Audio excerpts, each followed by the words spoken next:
and efficient. Well, good afternoon, everybody. Welcome to the ENF press conference on I Am Tommy. I'm Janice Atkinson. I'm a UK Brexit MEP, and I led the demonstrations on Saturday against Tommy Robinson's incarceration. I've got my colleagues here. First of all, I will introduce, I will give my remarks about why I think he has been wrongly imprisoned and why he should be released and the background to all of this. I will firstly say that we can't comment actually on the trial at all, so please don't ask the questions, because that still is sub judice in the UK. I've got my colleagues here speaking. I have Nicolas Bay from the Front National as co-president, who will be speaking after Marcell de Graaff, who is co-president of the ENF and leader of the PVV in the ENF, and then followed by Mr. Gerald Vannemans, who is co-vice president and also leader of Vlaams Belang. And then we'll be taking journalist questions afterwards. So what happened? Last Friday, Tommy Robinson was arrested and sentenced all within 5 hours. He didn't have access to his own lawyer. Within 24 hours, I arranged a free Tommy Robinson march. Thousands came to Whitehall. We then had another conference and speeches down near Parliament. It was quite unprecedented, actually, and the anger cannot be underestimated, that you can suddenly mobilise those amount of people. Next Saturday, there's going to be another demonstration, this time in Manchester, in the north of England. And again, the Veterans for Britain will be there, the Football Lads Alliance. And then Tommy himself has asked for a demonstration to take place on the 9th of June, again, in London. It will be huge. There is a groundswell of feeling about this arrest incarceration. We've had lots of support. We've had support from Trump's son in the US. We've had support from Canada, Australia and Germany. And in Australia and Germany, he's even been offered political asylum, for which I thank my colleagues. There's been demonstrations in Tel Aviv, in Denmark, Austria and Poland, and indeed across the world, because they can see that the injustice of Britain, that is supposed to be the bastion of free speech, is coming under assault by our government, which is imposing their political diktats to our police and judiciary. Let's think about what Tommy is going through at the moment. He's locked up inside a prison, and in our prisons we have many jihadis sitting in those prisons, and the only hope he's got of survival, and he fears for his life, we feel for his life as well, because the jihadis will be attacking him. He'll have to go into segregation with the sex pests, the sex offenders. Is that right? We think it's not. When people condemn Tommy and us, I ask, where is our swift justice for our sexually groomed and abused girls? Where was the 5-hour sentencing for the monsters who repeatedly raped an 11-year-old girl? Why can't the police courts move so swiftly on them? Even if you agree with you disagree with Tommy's actions, the historic brushing under the carpet of sex abuse and the rape of poor working-class girls by Muslim grooming gangs went unreported and ignored for 20 years in my country. And I know it's happening across other countries where we've had uncontrolled immigration and we've had jihadis sitting there and festering amongst their own communities, all in the name of multiculturalism. But if you're angry about what happened with Tommy Robinson, are you not angry that the mainstream media targeted people, old white guys, accused of historic sex abuse, like Max Clifford, and Rolf Harris and Gary Glitter? Are you happy that the BBC sent a helicopter in to look at the case of when the police raided Cliff Richard? That man went under severe trauma. Are you happy about that? Are you happy that the mainstream media will go to the courts to try and get gagging notices against so-called celebrities because you don't think that they're entitled to a private life? Are you happy with all of that? Across the UK, we are seeing this huge backlash where white working class people are not being heard. We're being brushed aside for a very, very small minority, and we're having to bow down to them, change our laws, who are trying to change our culture and identity. And when we sit here, we think about, we are Tommy, I am Tommy, let's free Tommy. And I'd like to hand over to my colleague, Marcell de Graaff. Yes, ladies and gentlemen, of course, justice must be served. In the UK, journalists need to be careful.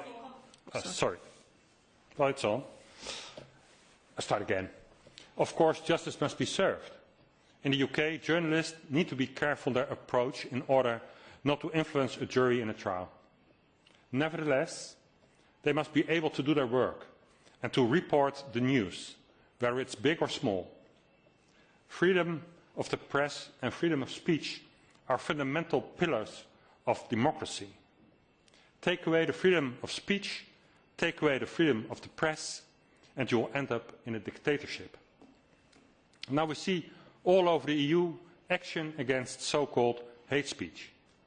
And hate speech is the new legal instrument to silence unwanted opinion, to cover up crimes, to silence political opposition. It's the so-called legal warfare of jihad. Contempt of court has yet become another instrument in the toolset to silence the free press and free speech, to cover up horrendous crimes and the complicity of local and national authorities. The EU is on a fast track to become a totalitarian empire, and for now I still include the UK. The liberal globalist elite still holds power in the UK as it does in the EU. They are the ones pushing an agenda of Islamization, of destroying Western culture and Western identity. And they do it by all means. The propagated Islamization results in a terrifying rise in crime. That is, according to our values and our legal system, it are horrendous crimes. According to Sharia law, they are not. You can abuse women and mutilate their genitals. You can hold women as slaves. You can marry an 8-year-old and have sex with this child. You can rape non-Islamic women. It's all permitted according to Sharia law.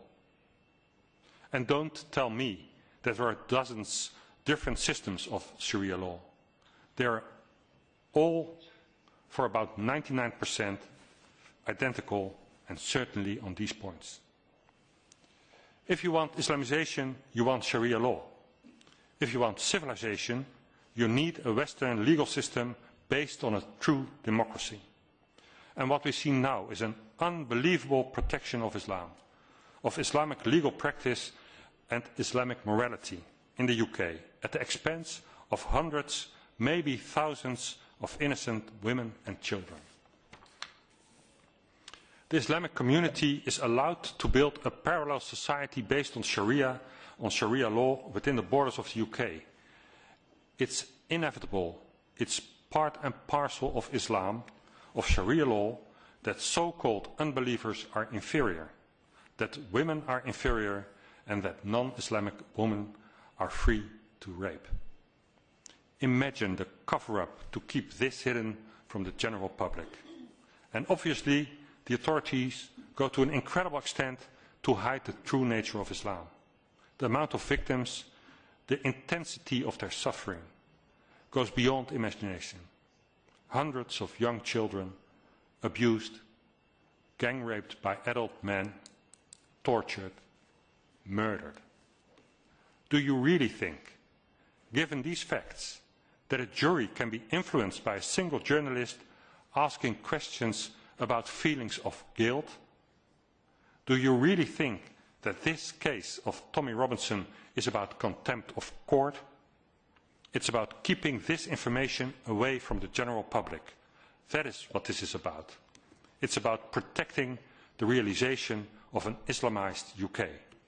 And to this aim, these hundreds of innocent girls are sacrificed. To this aim, brave men like Tommy Robinson are sacrificed, and as the Islamization propagates, the number of sacrifices will rise. There will be a rising death toll of terror attacks, rising abuse of Jews and Christians, more suppression of the fundamental freedom of free speech. The establishment is silencing the voices of those who unveil the truth. Kevin Crean left a bacon sandwich outside a mosque, and the court sentenced him to a year in prison because this was considered as an act of terror. He was found dead within 5 months. Imagine the risk for Tommy Robinson. His life is in danger. He is a political prisoner. Tommy Robinson was denied a fair trial. Putting him in jail is like putting him on death row. His crime? Exposing the truth. Any government that imprisons journalists because they report the inconvenient truth is totalitarian. The imprisonment of Tommy Robinson is incompatible with the rule of law, with Western values, with fundamental human rights. Tommy Robinson must be released immediately. Thank you very much, Marcell. And Nicolas from the Front National and co-president and leader of the Front National in the UK. Merci Janice, merci pour l'initiative de cette conférence de presse et pour les différentes initiatives qui ont été prises ces derniers jours pour alerter l'opinion publique en Grande-Bretagne bien sûr, mais au-delà sur l'ensemble du continent européen sur ce qui s'apparente à une véritable censure d'État et à une restriction qui prend une tournure dramatique de la liberté d'expression en Grande-Bretagne. On ne peut pas être indifférent à cette situation. La liberté d'expression est sans doute l'un des fondements, l'un des piliers des grandes démocraties. C'est vrai en Grande-Bretagne, c'est vrai dans l'ensemble des pays européens et c'est un bien précieux que nous entendons défendre. L'affaire Tommy Robinson est révélatrice de bien des dérives, aujourd'hui très inquiétantes, qui visent finalement à empêcher que la vérité soit établie, que les voix s'expriment pour montrer évidemment que les conséquences de l'immigration massive subie ces dernières années, ces dernières décennies par les nations européennes sont absolument considérables, avec en particulier parmi les conséquences de cette immigration une insécurité qui a elle aussi un caractère massif, une criminalité qui s'est évidemment développée et l'affaire Tommy Robinson est à la fois emblématique de cette situation et de cette situation qui veut être cachée délibérément par les pouvoirs publics. L'argument qui est utilisé pour l'empêcher de s'exprimer et l'empêcher d'informer les Britanniques, c'est l'argument de la sérénité indispensable des débats, du procès. C'est évidemment pas un argument valable. Il est normal que les pouvoirs publics veillent à ce que, à proximité immédiate d'une salle d'audience et à l'intérieur d'une salle d'audience d'un procès,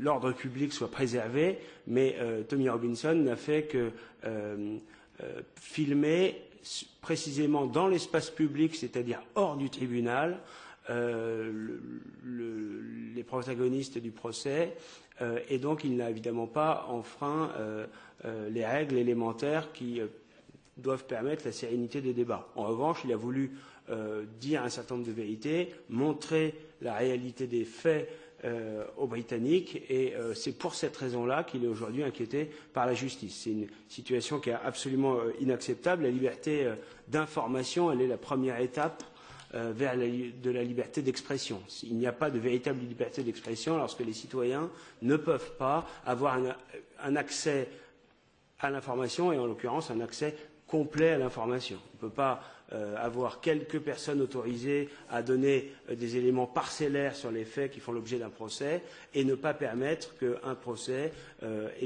soit l'occasion que chacun s'exprime, chacun exprime son opinion et que chacun puisse commenter les faits qui sont en cause et la nature des délits ou des crimes qui ont été commis.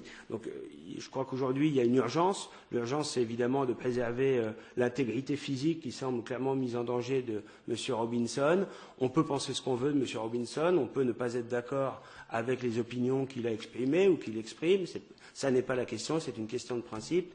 S'il était d'une sensibilité politique très différente, nous aurions la même réaction. Nous considérons que la liberté d'expression doit à tout prix être préservée et nous observons aussi, et c'est là qu'on voit l'aspect très politique de cette affaire, que évidemment c'est parce qu'il met en évidence par les informations qu'il diffuse, le lien étroit qui existe entre cette immigration subie par la Grande-Bretagne depuis des décennies et les crimes ou les délits qui en sont la conséquence, que M. Robinson aujourd'hui est inquiété.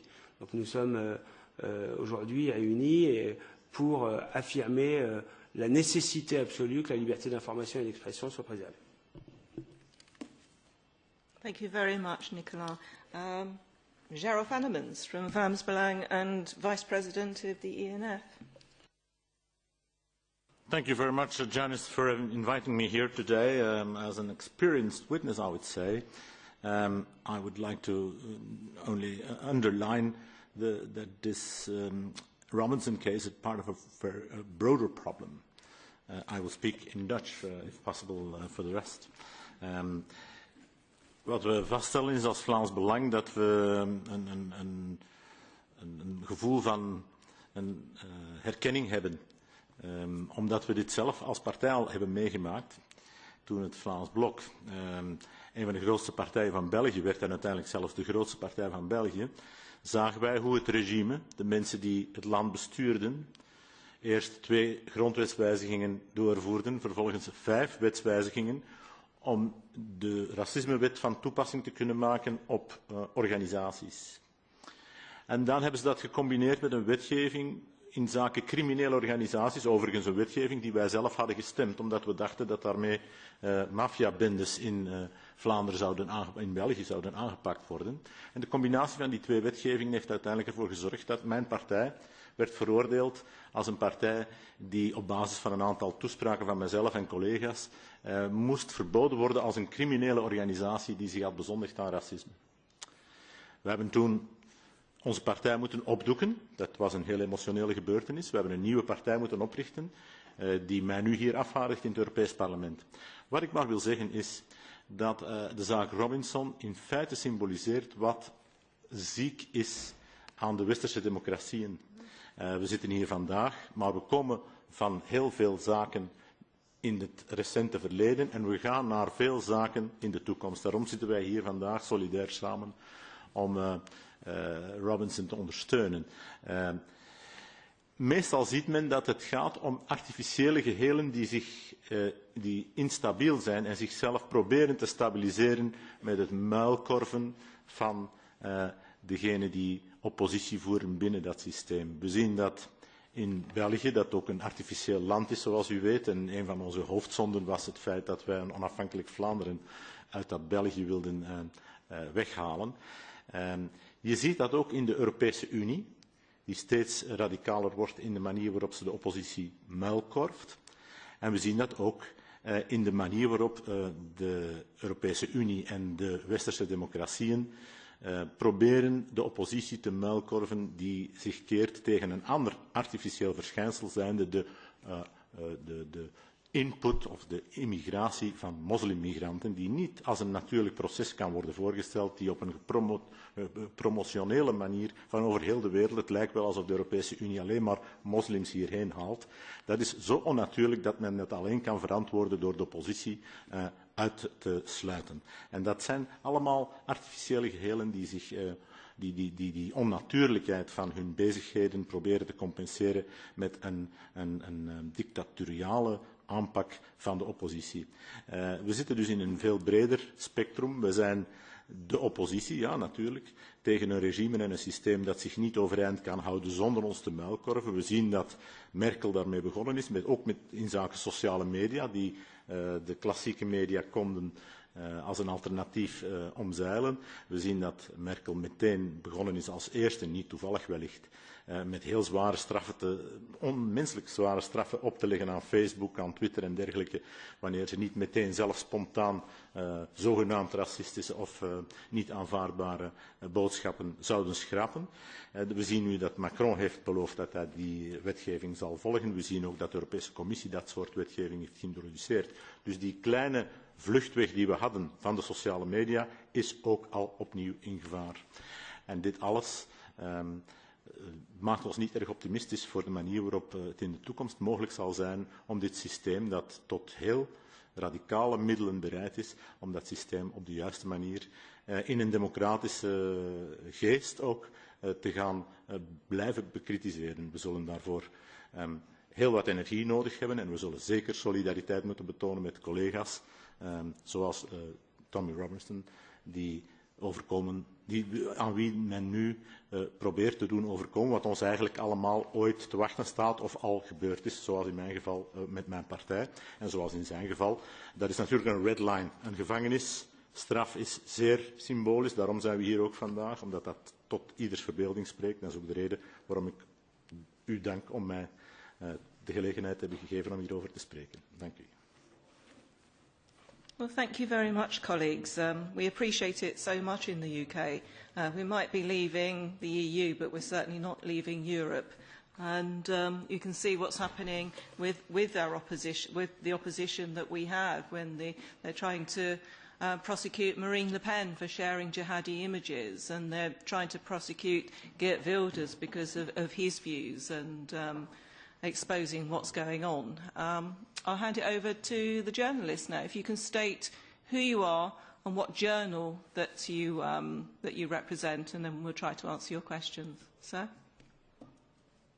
Thank you. David Carretta, Radio Radicale. Italian Radio en français, c'est une question à Monsieur Bailly, c'est à propos des dépenses du groupe EFN qui ont été contestées par l'administration du Parlement européen. Je voulais vous demander deux choses. Premièrement, on a lu sur le Canard enchaîné et sur la presse italienne qu'une des factures pour laquelle vous avez demandé le remboursement, c'est pour des dîners qui ont eu lieu à Paris.